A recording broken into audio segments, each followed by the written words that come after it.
پانێڵێک پڕ وتوێژ لە واشنگتن لە ئەتلانتیک کانسل بۆ نێردراوی سەرۆک ئۆباما بریت ماکۆر بۆ کاروباری تیرۆر و بەگشتداچوولەوەی داعش زۆر بەڕوونی باسی لە دژوارەکانی ئەو شەڕە کرد کە هاوپەیمانی نێودەوڵەتی و هێزە نێوخۆیەکان لە هەمبەر دەوڵەتی خەلافەت کردویانە بە تایبەتی ئەو هێزانەی لەسەر زەمین ڕوبەڕوویان بوونەتەوە.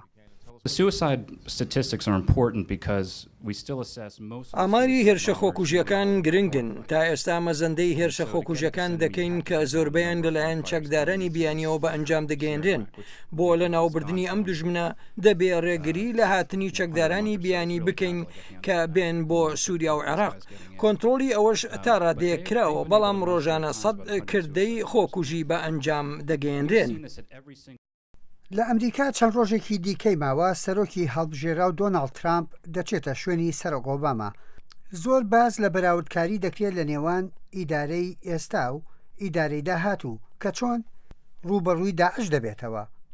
برید ماکۆرگ ئەوە بە گرنگ باز دەکات کە لە ناوبردنی داعش لە لای سەرۆکی هەڵبژێراویش سەرتۆپکی کارەکانێتی.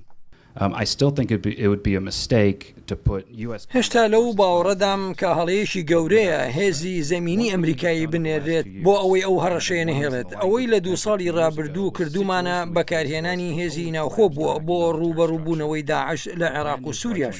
قوربانی زۆریان داوە تاکو ئێستا لە عێراق لە 60 خاکیان لە داعش سندۆتەوە و لە سووریاش لە 30.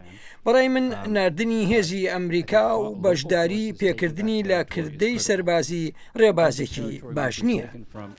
شەڕی داعش لە عێراق و سووریا سەرڕای کاولکاریەکی زۆری لەو دوو وڵاتە خستۆتەوە چارەنووسی سیاسیش تا ڕادەیەک نادیارە چونکە نەک هێزە جیهانیەکان هێزە ناوچەیەکانیش بە ئەجێندە سیاسەکانی خۆیانەوە لە چارەنووسی ئەو دوو وڵاتە دەڕوانن. ئێستا بۆ سووریا بۆ چوونی سیاسی زۆرێک لەو وڵاتە زلهێزانەش نزیک یەکتر بووتەوە بە هۆکاری باڵادەستی ئیسلامی تونڕە و لە نێو هێزەکانی ئۆپۆسیۆنی سووریا. ئەگەر ڕژێمی ئەسەد بڕوخێت پشێوی و بێسەروبەری تەواو سەرهەڵدەدات. تونندڕەوەکان دەست بەسەر بارودۆخەکەدا دەگرن بەڵام بە وتیوێشکردن لەگەڵ رووسیا و ئەو حاڵەتەش کە ئەوان هێناوێنەتە گۆڕێ لەوەی ڕەوشەکە بەرەوکوێ دەڕوات. بەڵام گۆشەنیگای ئێمە ئەوەیە کە ئەسەد و بەرپرسانی لەشکری لا ببرێن و حکومەتێکی نوێ بێتە ئارەوە و شەڕی ناوخۆدا بمرکێتەوە و دەستکردن بە ئاوادانکردنەوە.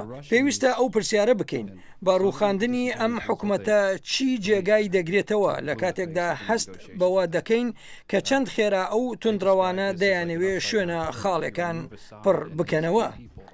وەک باز دەکرات لە عێراقیش بارودۆخەکان جیاوازترە.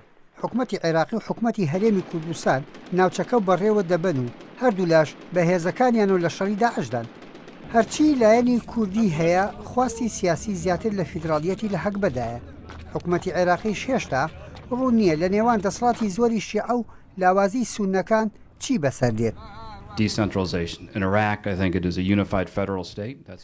لە عێراق بژارەی دەوڵەتی فیدرالی یەکگرتو و ئۆتۆنۆمی زیاتر باشترە لەوەی لە دەستوردا هاتووە. ئەو هەنگاوە سیاسی حکومەتی عێراق پشتگیری دەکات ئێمەش پشتیوانی لێ دەکەین. بارودۆخی عێراق و سووریا و شەڕی داعش ناکۆکی و ئاڵۆزیەکانی ئەو ناوچەیە باسوخواسێکە ڕۆژانە لەسەری گفتوگۆکرێ بەڵام لە شوێنی ڕووداوەکان هێشتا چارەنووسە سیاسیەکان ناڕوونە.